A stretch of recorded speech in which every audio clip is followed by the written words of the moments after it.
எல்லாருக்கும் வணக்கம். நான் 100 புக்கு எழுதியிருக்கேன். நீங்கள்லாம் ரொம்ப நாள் கேட்ட மாதிரி ஃப்ரீ மணி புஸ்தகத்தோட டைட்டில். இது வரைக்கும் நான் எழுதினே தான் இருக்கிறதே பிக்கஸ்ட் புக்கு. இது பிஹேவியர், இன்வெஸ்ட்மெண்ட் அண்ட் சைக்காலஜியை பற்றி, இன்வெஸ்ட்மெண்ட் பேட்டர்ன் உங்கள் மைண்டால் அஃபெக்ட் ஆகுதுன்னு டீட்டெயில்டாக புக்கு எழுதியிருக்கேன். இதெல்லாம் பற்றி தெரிஞ்சுக்கிறதுக்கும் புக்கை வாங்கிறதுக்கும் கீழே இருக்கிற லிங்கை கிளிக் பண்ணுங்கள். எங்கள் டீம் உங்களை காண்டாக்ட் பண்ணுவாங்க. ஜூலை 26 மியூசிக் அகாடமி உங்களை அங்கே சந்திக்கிறேன். நன்றி, வணக்கம். இது ஒரு ஃப்ரீ ஈவெண்ட். உங்களுக்கு எந்த காஸ்ட்டும் கிடையாது. எல்லாருக்கும் வணக்கம். இந்த கலை ஃபவுண்டேஷனில் தமிழ் பாட்டுக்கெலாம் நாங்கள் என்கரேஜ் பண்ணிகிட்ருக்கோம். ராகசுதா ஹாலில் லஸ்ல நாங்கள் மாதம் ஒரு கச்சேரி பண்ணுறோம். அந்த சீரீஸில் இந்த வாட்டி கச்சேரி பரத் சுந்தருங்கிறவர் பாடுறாரு. ஜூலை 26 சாயங்காலம் 6:30 மணிக்கு இந்த இடத்துல கச்சேரி ஆரம்பிக்கும். கீழே இருக்கிற வாட்ஸ்அப் நம்பரை கான்டாக்ட் பண்ணுங்கள், டீட்டெயில்ஸ் வாங்குங்க. டெஃபினட்டாக கச்சேரி கேட்டு என்ஜாய் பண்ணுங்க. உங்களுக்கு எந்த காஸ்ட்டும் கிடையாது. நன்றி, வணக்கம். நாங்கள்லாம் எப்படின்னா, நார்த் இந்தியாவில் பேப்பரை நீங்கள் காசு கொடுத்து வாங்கிடணும்.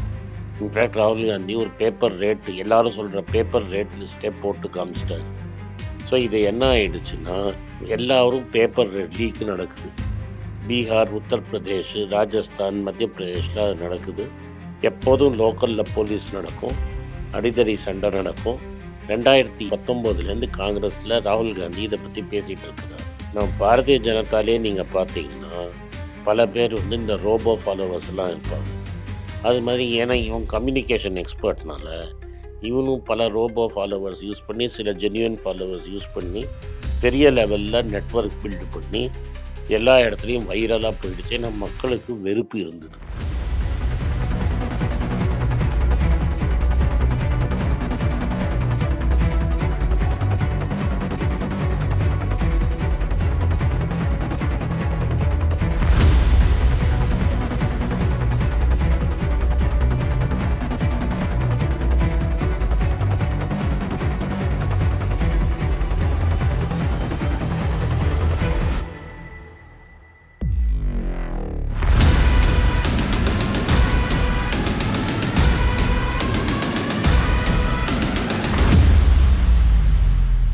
ஆல்ரெடி மக்களுக்கு இந்த ஐடி கம்பெனிலலாம் வேலை கிடைக்கலன்னு ஒரு வெறுப்பில் ஓடிட்டுருக்கு. அந்த வெறுப்பு அரசியல் பயங்கரமாக ஓடிட்டுருக்குதா. அந்த சமயத்தில் என்ன ஆகிடுச்சுன்னா, சோனம் வான்சுக்னு ஒருத்தன் வந்தான். இந்த சோனம் வான்சுக் யாருன்னு உங்களுக்கு பின்னணி தெரியணும்னா, 3 இடியட்ஸ்னு ஒரு படம் எடுத்தான் அமீர் கானும் ஒரு படம். அதை நண்பனுங்கிற படத்தை நம்ம சங்கர் காப்பி அடித்தார். அதில் நம்ம chief minister Joseph Vijay sir main character play பண்ணார். அங்கே அமீர் கான் ப்ளே பண்ணார். அமீர் கானோட சங்கியா மாறின மாதவன் இன்றைக்கி துபாயில் ஒளிஞ்சிக்கிட்டு இருக்கிறவன், அவன் அந்த ரோலில் ப்ளே பண்ணான். இதெல்லாம் ரொம்ப முக்கியம். ஏங்கிறத நான் லிங்க் பண்ணுறேன்.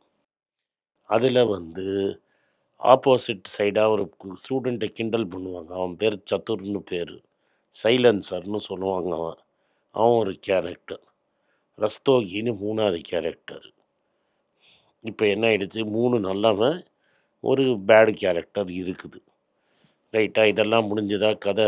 இங்கே வந்துடுச்சா, இந்த மெயின் கேரக்டர் அமீர் கான் கேரக்டரும் நம்ம விஜய் சார் பண்ண கேரக்டர் லடாக்கில் நிஜமான ஒரு ஆள். அவன் பேர் சோனம் வான்சுக்னு பேர். அவன் நிஜமாகவே ஸ்கூலு இன்வென்ஷன்லாம் பண்ணிகிட்ருக்கிறாரு. அவர் ஒரு காலத்தில் மோடி ஆதரவாளராக இருந்தார். மோடி கடவுள் அப்படின்னு சொல்லிட்டு இருந்த ஆளாக இருந்தார் 2023 வரைக்கும். 2019 ஆர்டிக்கல் 370 உடைச்சம்போது லடாக்குக்கு நல்லது பண்ணது மோடி. மோடி ஸ்ட்ராங் லீடர், நல்லது செய்வாருன்னு சொன்னார். நம்ம பல பேருக்கு வாக்குறுதிகள் எடுத்து விடுற மாதிரி ஏதோ ஒரு தூக்கத்தில் லடாக்கை தனி ஸ்டேட் ஆக்கிடுறேன்னு ஒரு வாக்குறுதியை தூக்கி விட்டார். அது வாங்சுக் உண்மைன்னு நம்பிட்டார். பல பக்தர்கள் நம்புகிற மாதிரி அவரும் நம்பிட்டார்.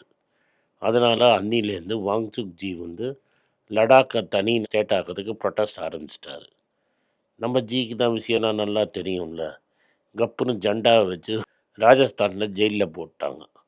இதெல்லாம் முன்னாடியே நடந்துருச்சு. அப்படியே நம்ம எப்படி லிங்க்கு கொண்டு வரேன். அவர் ஒரு 160 நாள் 170 நாள் ராஜஸ்தானில் ஜெயிலில் இருந்துட்டு பெயிலில் வெளில வர்றார். பெயிலில் அவர் சரியான டைமுக்கு காத்துட்ருக்கிறாரு. தேசத்தில் வெறும் லடாக்கை மட்டும் ப்ரொட்டஸ்ட் பண்ணால் நம்மளுக்கு தேசம் நம்மளை திரும்பி பார்க்காது, தேசம் திரும்பி பார்க்குற மாதிரி ஒரு இஷ்யூ பிடிக்கணும்னு காத்துட்ருக்கிறாரு. கரெக்டாக தீபிகா வரான். அவன் காக்ரோச் ஜனதா பார்ட்டின்னு ஒன்று ஆரம்பிக்கிறான். இது ஒரு மாதம் ஆகி ஜூலை மாதம் வரைக்கும் வந்துடுச்சு. இப்போ ஜூலை மாதம் என்ன பண்ணிட்டாரு, தீபிகாவுக்குனா ஃபாஸ்ட் பண்ண தெரியாது. இந்த ஃபாஸ்ட் பண்ணுறதுங்கிறது ஒரு கலை. இப்போ என்னை கொண்டு போய் சாப்பிடாம இருக்க சொல்லுங்கன்னா என்னால் ஒரு நாள் கூட தாங்க முடியாது. ஃபஸ்ட்டு நம்ம உண்மையை ஒத்துக்கணும். இதெல்லாம் எப்படின்னா ஒரு கலை. இதை வந்து மெதுவாக நீங்கள் குறைச்சிட்டே வரணும். லைம் ஜூஸ் குடிச்சு அதுலேயே இருந்து ப்ராக்டிஸ் பண்ணணும். சடனாக பட்டினி எடுக்க போனீங்கன்னா காலி ஆகிடுவீங்க. இந்த சத்தியாகிரகிலாம் சொல்லி தருவான் எப்படி இது பட்டினி இருக்கிறதுங்கிறது சொல்லி கொடுப்பாங்க. அது ஒரு கலை. அந்த மாதிரி பட்னி இது ட்ரைனிங் பண்ண ஸ்பெஷலிஸ்ட் அவர். ஸோ அவரும் ஒரு 3 ஸ்டூடெண்ட்டு ஏஎஸ்ஏன்னு எக்ஸ்ட்ரீம் லெஃப்ட் கம்யூனிஸ்ட் 3 பேரும் சேர்ந்து 4 பேர் ஜூலை 1 வாக்கில் ஃபாஸ்ட்டில் இறங்கிட்டாங்க. இவருக்கு ஆல்ரெடி பிபி சுகரு எல்லா விஷயமும் இருக்குது, வயசும் ஆனவர். அதனால் இவருக்கு உடம்பு வந்து நிலை ரொம்ப கஷ்டமாயிடுச்சு. இந்த 3 இடியட்ஸில் சொன்ன கதையெல்லாம் உண்மை. அவர் பெரிய சயின்டிஸ்ட்டு, நாட்டுக்காக ஸ்கூல் நடத்தினது உண்மை, பல இன்ஸ்ட்ருமெண்ட் கண்டுபிடிச்சி மக்களுக்கு ஃப்ரீயாக கொடுத்தது உண்மை, என்வாயர்மெண்ட்டுக்கு நிறைய ஆக்டிவிட்டி பண்ணது உண்மை, வெளிநாட்டுக்கு போகாமல் இந்தியாவிலேயே லடாக்லேயே மக்களுக்கு சேவை பண்ணது உண்மை. அவங்க அப்பாவும் பெரிய போராட்ட தியாகி. ஒரு வாட்டி இந்திரா காந்திக்கு எகென்ஸ்டாக போராட்டம் பண்ணி மேடமே லடாக்குக்கு போய் அவருக்கு ஜூஸ் கொடுத்த ஃபோட்டோவும் இருக்குது. அதனால் அவங்க குடும்பமே ட்ரைனிங் எடுத்த குடும்பம். அவரை கொண்டு போய் திப்கே முன்னாடி வச்சிட்டோம். திப்கே வச்சோன்னா என்ன ஆச்சுன்னா, அவர் மெதுவாக திப்கே பட்டி இருந்தால் யாரும் பார்த்துருக்க மாட்டாங்க. இது பெரிய இஷ்யூவாக இருக்காது. வான்சுக்கை நம்ம ஆல்ரெடி 3 இடியட்ஸில் பெரிய ஆள் ஆக்கிட்டோம். நிஜமாகவே டிசர்வ்டு தான்.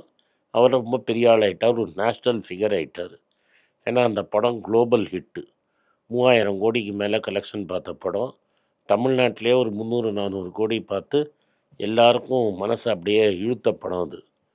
அது மாதிரி ஆள் வந்து ஃபாஸ்ட் பண்ணுறான்னா, டெல்லியில் இருக்கிற சுப்ரீம் கோர்ட்டில் இருக்கிற லாயரு, ஹைகோர்ட்டில் ரிட்டையர் ஆன ஜட்ஜு எல்லாரும் அவரை வந்து பெரும் சாமியார்களை பார்க்குற மாதிரி வந்து பார்த்தாங்க.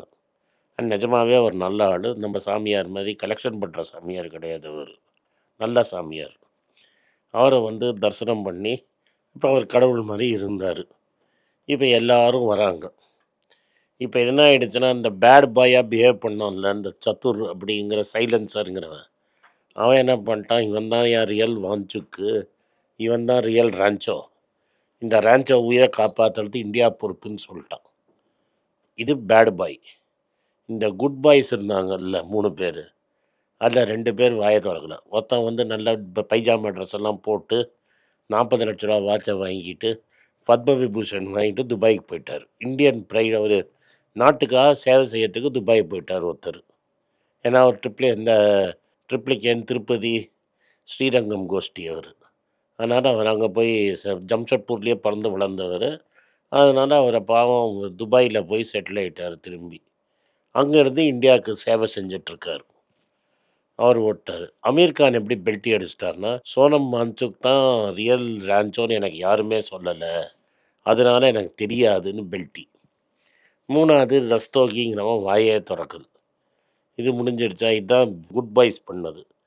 பேட் பாய் தான் இது மாதிரி பண்ணிட்டான். பிரகாஷ் ராஜ் அங்கேயே போய் உக்காந்துட்டான். நஸ்ருதீன் ஷான்னு ஒரு பெரிய ஹிந்தி ஆக்டரு, ரொம்ப மதிப்புக்குரிய ஆக்டரு, அவர் போய் நின்றுட்டார் அங்கே. ஷபானா ஆஸ்மி அங்கே போயிட்டாங்க. இதெல்லாம் நடந்துகிட்ருக்கு. சினிமாக்காரங்க என்ன பண்ணாங்கன்னு நம்ம சொல்ல, ஏன்னா 3 இடியட்ஸ்னால சினிமா என்ன பண்ணினான்னு உங்களுக்கு நான் சொல்லணும்ல. இவங்க என்ன நினச்சாங்கன்னா, இந்த வான்சுக்லாம் பெருசாகாது, மக்கள் வரமாட்டாங்கன்னு. இந்த சினிமாக்காரன் சத்துரெல்லாம் இந்த 3 இடியட்ஸ் எல்லாம் பெருசாக்கி சைட்டில் போட்டோன்னே டெய்லி 5000 பேர் 10,000 பேர் அவனை பார்க்க வர ஆரம்பிச்சிட்டாங்க.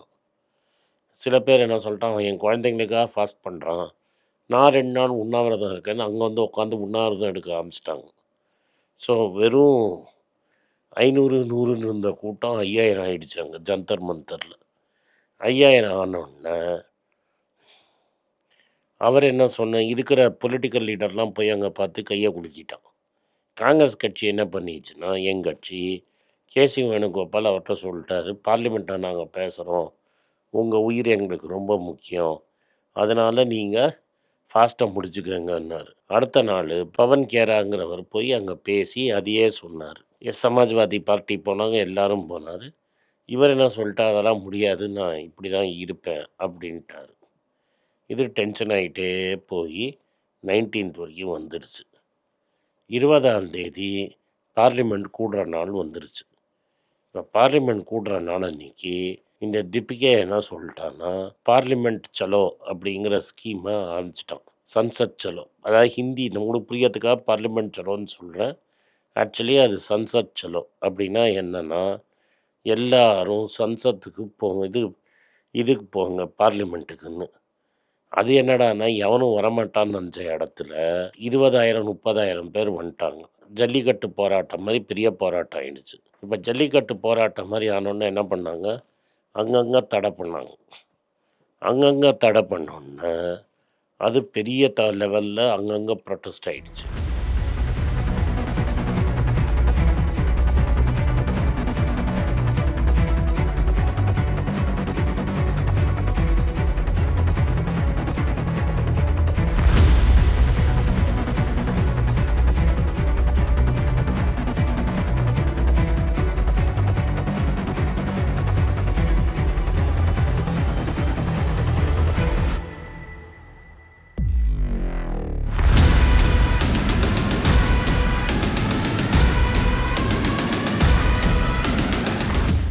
ஒன்று ஒரு பச்சை கலர் டிஷர்ட் போட்ட ஒரு பையன், அவன் ஹிந்தியில் என்ன சொல்கிறான், என்னை அடி, எவ்வளோ அடிப்ப, உன்னால் முடிஞ்ச அளவு அடி, நான் தாங்குவேன் அப்படியே நிற்கிறான். 10 போலீஸ்காரன் அவனை சூழ்ந்து அப்படியே உடம்பெல்லாம் ரத்தமாக இருக்கிற மொத்தம் என்ன சொல்கிறான், நீ என் வேலைக்காரன், நான் ஓட்டு போட்டு நான் கட்டுற வரி பணத்தில் நீ வேலைக்கு வர, நீ எப்படிடா என்னை அடிக்க. உடனே என்ன நடந்ததுன்னா, அன்றைக்கி கர்கேவோட பிறந்துறான். அப்போ ராகுல் காந்தி ஒரு ஐடியா பண்ணுறாரு.